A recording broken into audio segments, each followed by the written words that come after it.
નમસ્કાર મિત્રો, સ્વાગત છે તમારું આપ સૌની સિયારી ચેનલ ગુજરાતી સાહિત્ય વિથ નિકુંજ યુટ્યુબ ચેનલમાં. હું નિકુંજ પરમાર આપ સૌનો તહેદિલથી આજના વિડીયોમાં સ્વાગત કરું છું. મિત્રો, આજના વિડીયોમાં ચર્ચા કરીશું 2004થી લઈને 2014 વચ્ચે નિવૃત્તિ પામેલા પેન્શન માટે સરકારે આજે જાહેર કરી મોટી જાહેરાત. તો મિત્રો, ગુજરાત સરકાર દ્વારા 2004થી લઈને 2014 વચ્ચે જે કર્મચારીઓ છે, નિવૃત્ત કર્મચારી છે, પેન્શન ધારકો છે, તેમના માટે ખૂબ જ સારા સમાચાર આવ્યા છે. મિત્રો, આજ તારીખ 13/12/2025ના રોજ લેટેસ્ટ અપડેટ લઈને આવ્યો છું. તો મિત્રો, વિડીયો શરૂ કરતા ચેનલમાં નવા છો, ચેનલ સબસ્ક્રાઈબ કરી વિડીયોને લાઇક કરી લો. તમને અમારી ચેનલ પર સરકારી કર્મચારી, નિવૃત્ત કર્મચારી, પેન્શન ધારક બાબતે હર એક અપડેટ મળતી રહેશે. તો આપણી આ ચેનલને સબસ્ક્રાઈબ કરી લો, વિડીયોને લાઇક કરી લો. તો ચાલો જાણીએ વિગતવાર માહિતી. મિત્રો, તો જૂની પેન્શન યોજના 2025. ભારતમાં સરકારી કર્મચારી માટે પેન્શન ફક્ત પૈસાનો વિષય નથી, પરંતુ નિવૃત્તિ પછી તેમની નાણાકીય સુરક્ષાનો આધાર છે. જ્યારે કોઈ વ્યક્તિ પોતાના જીવનની 30થી 35 વર્ષ સરકારી સેવામાં સમર્પિત કરે છે, ત્યારે એક એવી વ્યવસ્થા જરૂર હોય છે કે જે જીવનભર સ્થિર અને વિશ્વસનીય આવક પૂરી પાડે. જૂની પેન્શન યોજના સૌથી સલામત કર્મચારી મંત્રીપણે માનવામાં આવે છે. પરંતુ જ્યારે નવી પેન્શન યોજના લાગુ કરવામાં આવી છે, ત્યારે લાખો કર્મચારીઓ અસુરક્ષા અને અનિશ્ચિતતા વાતાવરણ સર્જાયું છે. મિત્રો, સુપ્રીમ કોર્ટનો સીમાચિહ્ન નિર્ણય. તાજેતરમાં સુપ્રીમ કોર્ટે સીમાચિહ્ન નિર્ણય આપ્યો છે, જેને લાખો સરકારી કર્મચારી આશાઓને પુનર્જીવિત કરી છે. કોર્ટે સ્પષ્ટપણે જણાવ્યું હતું કે 22 ડિસેમ્બર 2003 પહેલાં નિયુક્ત થયેલા કર્મચારી જૂની પેન્શન યોજના વિકલ્પ આપવો જોઈએ. કોર્ટે પણ સ્પષ્ટ કર્યું છે UPS અધિકારી કર્મચારી બંધારણીય અને કાનૂની અધિકાર છે, અને સરકાર કોઈપણ સંજોગોમાં છીનવી શકતી નથી.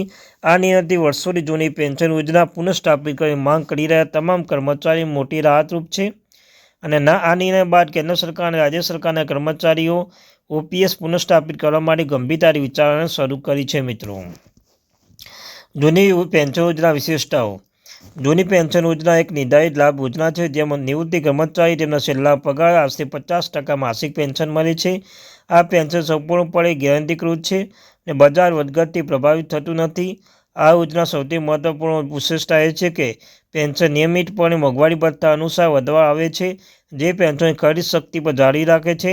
કર્મચારીના મૃત્યુના કિસ્સામાં તેમના પારિવારિક કૌટુંબિક પેન્શન હેઠળ નાણાકીય સહાય પૂરી પાડે છે. આ યોજના ફક્ત કમિશનને નહીં, પરંતુ તેના સમગ્ર પરિવારને આજીવન સુરક્ષા પૂરી પાડે છે. મિત્રો, નવી પેન્શન યોજના સાથે સમસ્યાઓ. સરકારે 2004માં જૂની પેન્શન યોજના બંધ કરી અને નવી પેન્શન યોજના NPS લાગુ કરી.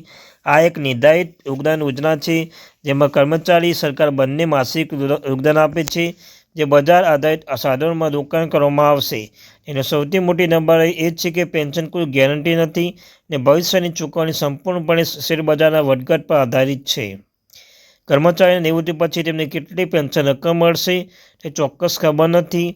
સ્વચાલિત મોંઘવારી ભથ્થામાં વધારો કરવાની પણ કોઈ જોગવાઈ નથી, જે વધતી ફુગાવા સાથે પેન્શન વાસ્તવિક મૂલ્યમાં ઘટાડો કરે છે. મિત્રો, આ યોજનાનો લાભ કોણ મેળવી શકશે? સુપ્રીમ કોર્ટે આદેશ મુજબ 22 ડિસેમ્બર 2003ના પહેલાં સરકારી સેવામાં જોડાયેલા તમામ કર્મચારીઓ જૂની પેન્શન યોજનાનો વિકલ્પ પસંદ કરી શકે છે. આવા કર્મચારી તેમના વિભાગના પેન્શન પર અરજી સબમિટ કરી UPSનો લાભ લઈ શકે છે. કેટલાક રાજ્ય સરકારો આ યોજના અમલીકરણ જાહેર કરી દીધી છે. વધુમાં, જે કર્મચારી બધી પ્રક્રિયા 2003 પહેલાં શરૂ થઈ હતી પણ પછી જોડાયા છે, તે પણ ઘણા કિસ્સાઓમાં આ યોજના માટે પાત્ર બની શકે છે.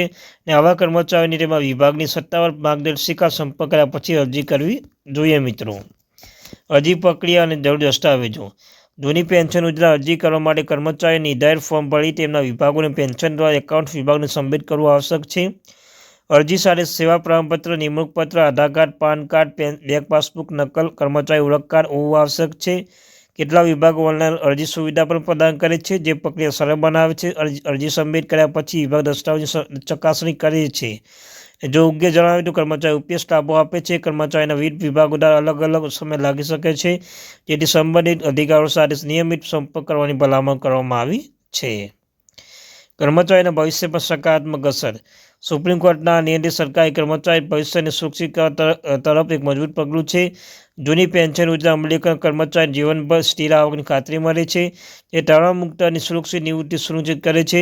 બજારમાં જોખમોથી મુક્ત રહીને કર્મચારી તેમાં ભવિષ્ય ચિંતા કર્યા વિના તેમની નોકરી પર સંપૂર્ણ ધ્યાન કેન્દ્રિત કરી શકશે. અને નિષ્ણાતો માને છે કે આ નિર્ણય સામાજિક સુરક્ષા અને કર્મચારીના કલ્યાણ ક્ષેત્રમાં એક મહત્વપૂર્ણ સિદ્ધિ છે, જે ભવિષ્યમાં વધુ સકારાત્મક ફેરફાર લાવશે. મિત્રો, તો આ અત્યારે મહત્વપૂર્ણ અપડેટ આપણી આ ચેનલ ગુજરાતી સાહિત્ય વિદ નિકુંજ ચેનલને સબસ્ક્રાઈબ કરી લો.